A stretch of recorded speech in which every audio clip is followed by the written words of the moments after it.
Hello guys, welcome back to this YouTube channel, and today we're going to talk about conditional functions, and we'll be looking at SUMIFS. SUMIFS is used to calculate total sum where there is more than one criteria or more than one condition.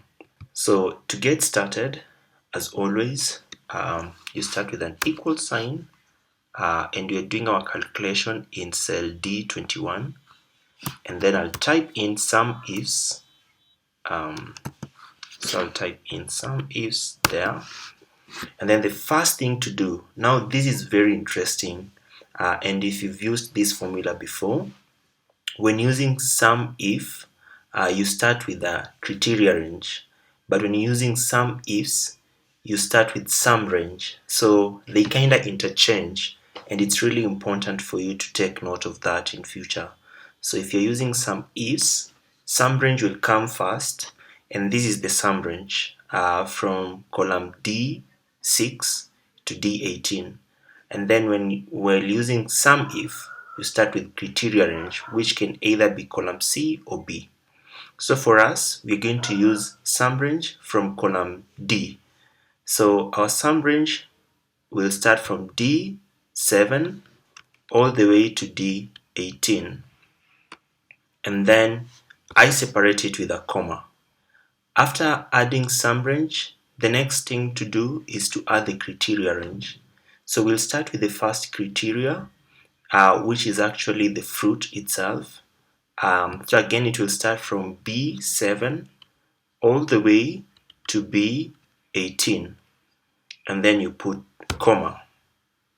After doing this, we'll now move to the second criteria.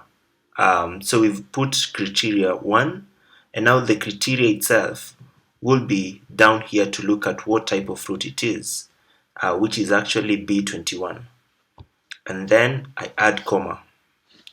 After doing this, we'll move to the second criteria range, which is here, the type of fruit. So I'll select the criteria range.